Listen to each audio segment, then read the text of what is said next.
ये बड़े गर्व की बात है कि आज अपन इस मुकाम पर बैठे हैं। हालांकि मुझे अच्छा मंच मिला है ये एज एन पुलिस ऑफिसर। मैं कुछ बात बताना चाहता हूँ, विशेषकर जो महिला अध्यापिका है, मेरा आपसे आग्रह रहेगा, जो बच्चे हैं, छात्राएं हैं, उन्हें आप गुड टच बेड टच जरूर सिखाएं। ये मेरा आपसे निवेदन रहेगा इस मंच से। जो लड़के हैं और जो मेल टीचर हैं, उनसे मेरा आग्रह रहेगा कि बच्चों को आप ये सिखाएं कि कैसे भी किसी भी तरह से मोबाइल से या अपने हाव भाव से कोई बच्चों पर या किसी अन्य महिलाओं पर कमेंट्स न करें। ये अपना आप में एक अपराध है। हम हालांकि ये सुधार कर सकते हैं, लेकिन हमारे सुधार का अपराध दंडात्मक है। लेकिन आप करेंगे तो आप अध्यापक हैं, आपकी बात बच्चे 100% मानते हैं। आपके कहने में हमारे कहने में फर्क है। पीछे बैठे हैं जो मानव हैं, बच्चों के माता पिता हैं, मेरा आपसे भी आग्रह रहेगा, जो महिलाएं हैं अपनी बच्चों को अपनी सहेली बना लें आप, और जो पुरुष है वो अपने बेटों को अपना दोस्त बना लें। समय बहुत परिवर्तनशील है, बहुत ही नकारात्मक समय चल रहा है। जो बच्चे हैं जो 12 वर्ष से 18 वर्ष के बीच में हैं, 100 में से 80% क्राइम में बच्चे जन्म देने में आ रहे हैं। आप माता पिता हैं, बच्चों को ऐसा रखें, ऐसी कोई बात न हो जो बच्चे आपसे न कहें। अगर उनके साथ में कोई घटना घटित हुई और आपको नहीं कह रहे हैं तो ये माता पिता की फेलियर है, मेरा ये मानना है।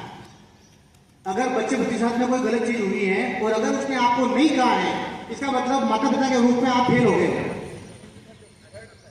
इसका एक ही उपाय है, आपसे मेरा करवत निवेदन है कि आप अपने बच्चों को अपना दोस्त बना रहे हैं।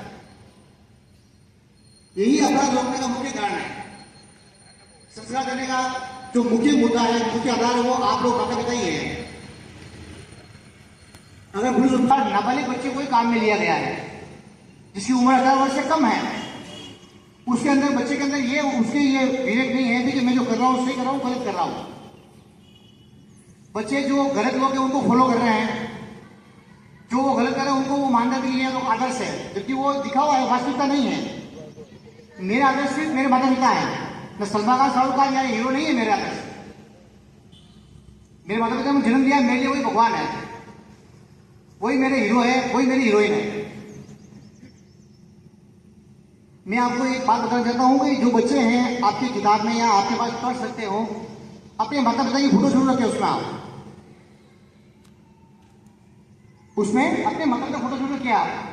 जिस दिन जब भी आपको लगे कि आप परेशान हो और आपके मन में गलत विचार आ रहे हैं, अपना पर्स निकाले, एक बार आप अपनी किताब निकालें जिसमें आपके माता पिता की फोटो है, उसे एक बार देख लीजिए। ये मेरी गारंटी है कि उस समय आप गलत काम नहीं करेंगे। ये मेरे आपसे प्रॉमिस है आपसे। यही मैं कहूंगा, माता पिता से कहना चाहूंगा कि बच्चों के आप पर्स में अपनी फोटो जरूर देवे। आप बड़ी ताकत है आप में। जब बच्चा परेशान होगा और आपकी फोटो देखेगा उस समय, तो वो उस समय वो आपकी गलत काम कभी नहीं करेगा। एक चीज और कहना चाहूंगा, जो बच्चे हैं वो सुबह उठते अपने जो बड़े हैं, भाई बहन, माता पिता, अंकल आंटी, दादा दादी, नाना नानी, जो भी घर में रहता बच्चा, उनको प्रणाम जरूर करें। जिस दिन माता पिता ने कहते बेटा जीव तो रहा है, ये गांधी, उस दिन आप नहीं मरेंगे। उस दिन ऐसा कभी नहीं होगा। पुलिस ऑफिसर के रूप में हमारे साथ में 5 से घटना घटित हुई है। मेरी गाड़ी 5 से 5 पलटी खा चुकी है, हमारी गाड़ी पर फायरिंग हो रही है, पर पता नहीं कुछ सत्य जो काम करती है मेरे साथ। जब भी मैं बाहर निकलता हूँ अपने माता पिता को झूठ बोल के निकलता हूँ मैं। वो कहता बेटा जीता रहे, तो गाड़ी पलटी खा गई, स्पीड पीछे गिर गई तो भी सेफ है, फायरिंग हो गई हम पर तो भी सेफ है आप।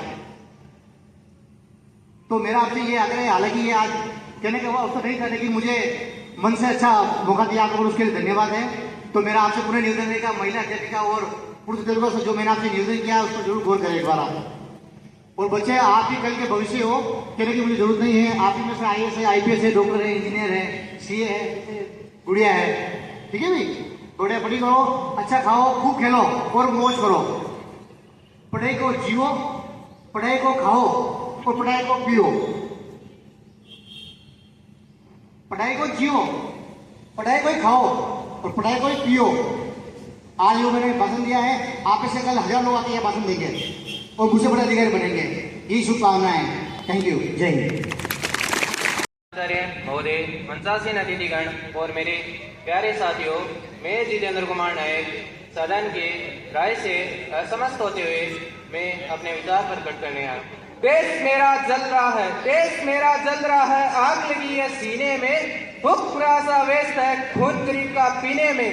राम मंदिर या बाबरी का पक्ष नहीं मैं लाया हूँ, घायल भारत चीख रहा है, चीख सुनाने आया हूँ, मैं चीख सुनाने आया हूँ। महोदय, दर्द हद से तब गुजरने लगता है जब मेरे आंखों के सामने पुलवामा छत्तीसगढ़ में शहीद हुए जवानों के 36 जले शरीर के टुकड़े, रेत के टीलों से उबड़ती लाशों के ढेर और कश्मीर में खून से रंगी लाल रंग की सड़कों के दूर से सामने आते। उस पर मेरे प्रतिपक्षी महोदय का कहना है कि इन मानवाधिकारों की अनुपालना करते हुए देश से उग्रवाद को कम किया जा सकता है। महोदय, अब तो हमारा तिरंगा झंडा भी हमसे ये पूछने लगा है कि क्या बात है भारत, आजकल ठहराने से ज्यादा मैं कफन में दफनाने के काम क्यों आ रहा हूँ। महोदय, हृदय तो उस दिन ही फट गया जब एक बूढ़ी माँ अपने बेटे के चितड़े को देखकर बोली कि साहब, आप तो भर्ती में 1 इंच भी कम नहीं लेते, मैं आधा शरीर कैसे ले लूं। महोदय, किसी भी युद्ध को करने से पहले पहल करना आवश्यक है, क्योंकि इतिहास गवाह है कि पहल करने से बड़े बड़े युद्धों के परिणाम बदल दिए गए हैं। और आज इन मानवाधिकारों के कारण हमारे देश के जवान इस कदर बंधे हुए हैं कि वे अपनी ड्यूटी पर खड़े होकर भी पहल करने से डरते हैं, क्योंकि महोदय भविष्य में उन्हें कटघरे में खड़े होने का डर सता रहा होता है। वो ये जानते हैं कि एक उग्रवादी की राइफल से निकलने वाली गोली को ये निर्णय लेना पड़े या ना पड़े वह किसे लगेगी, पर हमारी राइफल से निकलने वाली गोली को ये निर्णय लेना पड़ता है कि वह दोषी को लगे या ना लगे, पर निर्दोष को नहीं लगनी चाहिए। यदि ऐसा हुआ तो ना तो ये समाज हमें छोड़ेगा, ना दिल का ताड़ बनाने वाली ये मीडिया हमें छोड़ेगी। महोदय, मानवाधिकार के तले किसी जवान को दबाकर युद्ध के मैदान में छोड़ देना कोई वीरता नहीं, एक आत्महत्या है। क्योंकि महोदय, फूल को श्रृंगार तो ये मुमकिन नहीं और एक वीर को झनकार तो मुमकिन नहीं। जो हाथ बता दे सेना के, ऐसे मानवाधिकार का पालन संभव नहीं। महोदय, आज सत्य निष्ठा के मार्ग पर चलते हुए हमारे देश के जवान इन आतंकवादियों, इन पत्थरबाजों से डरता है, क्योंकि वह ये जानता है कि उनकी राइफल से निकलने वाली गोली अगर टारगेट को हिट नहीं करेगी तो भी वह 400 किलोमीटर जाएगी। इसी बीच वह किसी निर्दोष को लग गई तो हमें अपनी नौकरी से हाथ तक धोना पड़ सकता है। और अपनी नौकरी को बचाने के खातिर एक जवान ये सोचता है कि चाहे शाम मरे या ना मरे, परंतु लाठी नहीं टूटनी चाहिए। क्योंकि आज हमारे देश के हालात कुछ ऐसे हो गए हैं कि अरे हम भी तो बुनियाद है आंतरिक सुरक्षा के, और आज हमें नौकरी से निकाला जा रहा है। महोदय, जब पुलवामा में 44 जवान शहीद हुए, छत्तीसगढ़ में 76 जवान शहीद हुए, तो कोई भी मानवाधिकार की दुआएं देने वाला हमारे पक्ष में आकर खड़ा नहीं हुआ। जब JNY विश्वविद्यालय में एक देशद्रोही के द्वारा भारत तेरे टुकड़े होंगे अफजल हम शर्मिंदा जैसे देशद्रोही नारे लगते हैं, तो सारे मानवाधिकार के ज्ञाता उसके पक्ष में आकर खड़े हो जाते हैं। क्या कहा था उस देशद्रोही ने, तुम एक अफजल को मारोगे हर घर से अफजल निकलेगा। तो मैं भारत का बेटा अपनी भारतीय सेना से ऐलान करता हूँ कि उस घर में घुसकर मारेंगे जिस घर से अफजल निकलेगा, तो कब से जिस घर से अफजल निकलेगा। तो देश के वीर जवानों, तो देश के वीर जवानों, तुम सिंह बनकर धार दो, एक तिरंगा झंडा उस कन्हैया के सीने में गाड़ दो, एक तिरंगा झंडा उस कन्हैया के सीने में गाड़ दो। महोदय, अंत में मैं अपनी वाणी को विराम की ओर ले जाते सिर्फ इतना कहना चाहूंगा कि मुझे अफसोस है अपने देश की न्यायिक प्रक्रिया पर, जहाँ आज भी रात 12 बजे अजमल कसाब जैसे आतंकियों के लिए सर्वोच्च न्यायालय के दरवाजे खोल दिए जाते हैं। ऐसे देश से मानवाधिकार की अनुपालना करते हुए आतंकवाद और उग्रवाद से कभी नहीं निपटा जा सकता। मानवाधिकार की दुआएं देने वालों, सीमा पर लड़ा नहीं जाता, सरकों से सोलों के आगे रामायण पढ़ी नहीं जाती। सीमा पर गोलों के आगे धरती के घोर कुआसे को एक सूरज ही हट सकता है, क्योंकि एटम से रक्षा एक एटम भी कर सकता है। जय हिंद, जय भारत।